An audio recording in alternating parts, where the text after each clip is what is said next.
राजा काय रे गप गप सो मूड नाही तुझं दिसणार. अरे काय सांगू तुका, लग्न केलंय. अरे अभिनंदन. अरे कसला अभिनंदन करत, 4 दिवसात बायको पळून गेली. काय म्हणतो.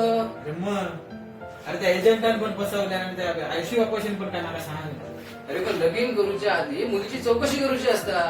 अरे चौकशी करू नाही म्हणून आता पस्तावतोय बघ. अरे हात चुकता तुमचा. अरे नाती गोती सांभाळूची असतं. तुमका पाहुण्या बाईकडे जाऊ नको, नाती गोती सांभाळू नको, आपल्या समाज बांधवांना भेटाक नको.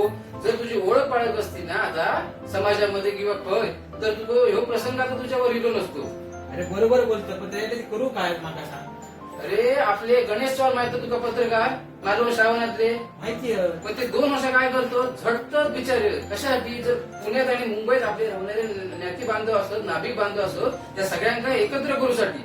तुझी मावशी एकत्र काहीतरी राहता, तुझी आते काहीतरी राहता, एकामेका माहित नसते खय खय राहतं काय राहतं. ते सगळ्यांना एकत्र घेऊन ते बिचारे फिरतं, सगळ्यांना एकत्र केल्याने आणि त्यांनी ग्रुप तयार केल्याने. व्हॉट्सअपचा त्यांचा ग्रुप पण असा. अरे असे किती व्हॉट्सअपचे ग्रुप आहेत. अरे व्हॉट्सअपचे असे ना आपल्या ह्या न्याती बांधवांसाठी बनवलेला ग्रुप ह्यो खास हा. आणि त्याच्यासाठी आता त्यांनी 27 जानेवारी 2025 दादरला यशवंत नाट्यगृहात सगळ्यांचा स्नेह मेळावा ठेवलेला असा. तर सगळ्यांनी एकत्र येऊन आपले नाते बांधव खैर होतं एकामेकाबरोबर ओळख करून त्या संदर्भात त्यांनी मेळावा ठेवलेली या. आणि तुम्ही पण येऊ का आणि तुम्ही तुमच्या पाहुण्यांना पण सांगा की ते मेळावा घ्यावा आणि आपल्या नाते बांधवांबरोबर ओळख पाळत करा. असा असा ना तर मी पण जातो. चल मग मी पण येतोय, तू पण चल. मंडळी ऐकलास, मी पण येतो, तुम्ही पण या.